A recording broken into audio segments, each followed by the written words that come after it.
Matthew chapter 16. The Pharisees and Sadducees came, and to test Jesus, they asked him to show them a sign from heaven.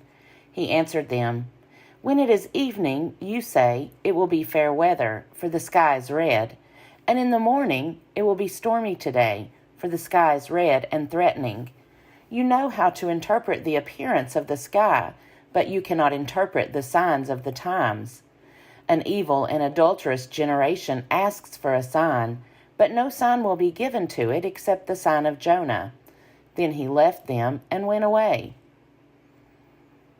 When the disciples reached the other side, they had forgotten to bring any bread. Jesus said to them, "Watch out and beware of the yeast of the Pharisees and Sadducees." They said to one another, "It is because we have brought no bread." And becoming aware of it, Jesus said, "You of little faith, why are you talking about having no bread? Do you still not perceive? Do you not remember the 5 loaves for the 5,000, and how many baskets you gathered? Or the 7 loaves for the 4,000, and how many baskets you gathered? How could you fail to perceive that I was not speaking about bread? Beware of the yeast of the Pharisees and Sadducees." Then they understood that he had not told them to beware of the yeast of bread, but of the teaching of the Pharisees and Sadducees. Now when Jesus came into the district of Caesarea Philippi, he asked his disciples, "Who do people say that the Son of Man is?" And they said, "Some say John the Baptist, but others Elijah, and still others Jeremiah or one of the prophets." He said to them, "But who do you say that I am?" Simon Peter answered, "You are the Messiah, the Son of the living God." And Jesus answered him, "Blessed are you, Simon, son of Jonah, for flesh and blood has not revealed this to you, but my Father in heaven. And I tell you, you are Peter, and on this rock I will build my church, and the gates of Hades will not prevail against it. I will give you the keys of the kingdom of heaven, and whatever you bind on earth will be bound in heaven, and whatever you loose on earth will be loosed in heaven." Then he sternly ordered the disciples not to tell anyone that he was the Messiah. From that time on, Jesus began to show his disciples that he must go to Jerusalem and undergo great suffering at the hands of the elders and chief priests and scribes, and be killed, and on the 3rd day be raised. And Peter took him aside and began to rebuke him, saying, "God forbid it, Lord, this must never happen to you." But he turned and said to Peter, "Get behind me, Satan, you are a stumbling block to me, for you are setting your mind not on divine things, but on human things." Then Jesus told his disciples, "If any want to become my followers, let them deny themselves and take up their cross and follow me. For those who want to save their life will lose it, and those who lose their life for my sake will find it. For what will it profit them if they gain the whole world but forfeit their life? Or what will they give in return for their life? For the Son of Man is to come with his angels in the glory of his Father, and then he will repay everyone for what has been done. Truly, I tell you, there are some standing here who will not taste death before they see the Son of Man coming in his kingdom." Mark chapter 8.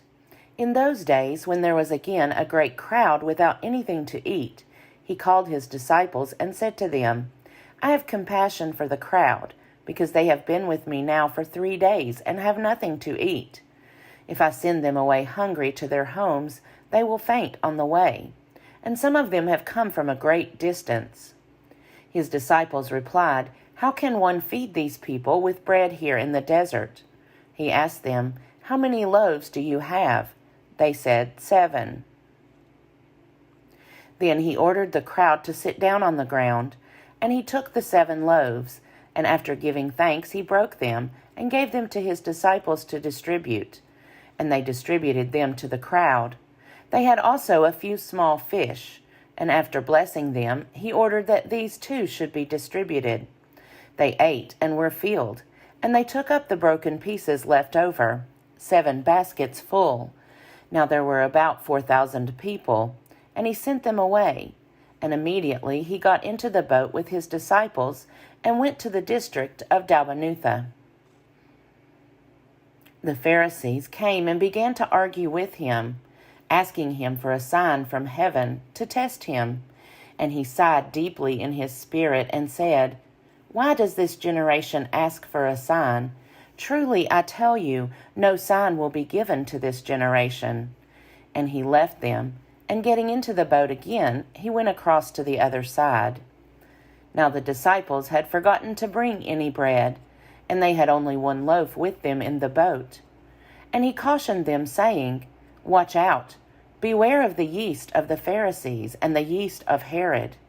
They said to one another, "It is because we have no bread." And becoming aware of it, Jesus said to them, "Why are you talking about having no bread? Do you still not perceive or understand? Are your hearts hardened? Do you have eyes and fail to see? Do you have ears and fail to hear? And do you not remember? When I broke the 5 loaves for the 5,000, how many baskets full of broken pieces did you collect?" They said to him, 12. "And the 7 for the 4,000, how many baskets full of broken pieces did you collect?" And they said to him, 7. Then he said to them, "Do you not yet understand?" They came to Bethsaida. Some people brought a blind man to him and begged him to touch him. He took the blind man by the hand and led him out of the village. And when he had put saliva on his eyes and laid his hands on him, he asked him, "Can you see anything?" And the man looked up and said, "I can see people, but they look like trees walking." Then Jesus laid his hands on his eyes again, and he looked intently, and his sight was restored, and he saw everything clearly. Then he sent him away to his home, saying, "Do not even go into the village." Jesus went on with his disciples to the villages of Caesarea Philippi, and on the way he asked his disciples, "Who do people say that I am?" And they answered him, "John the Baptist, and others Elijah, and still others one of the prophets." He asked them, "But who do you say that I am?" Peter answered him, "You are the Messiah." And he sternly ordered them not to tell anyone about him.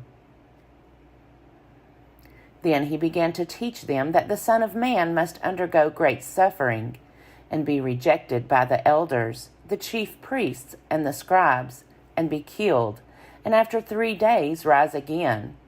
He said all this quite openly, and Peter took him aside and began to rebuke him. But turning and looking at his disciples, he rebuked Peter and said, "Get behind me, Satan, for you are setting your mind not on divine things, but on human things." He called the crowd with his disciples and said to them, "If any want to become my followers, let them deny themselves and take up their cross and follow me. For those who want to save their life will lose it, and those who lose their life for my sake and for the sake of the gospel will save it. For what will it profit them to gain the whole world and forfeit their life? Indeed, what can they give in return for their life? Those who are ashamed of me and of my words in this adulterous and sinful generation, of them the Son of Man will also be ashamed when he comes in the glory of his Father with the holy angels."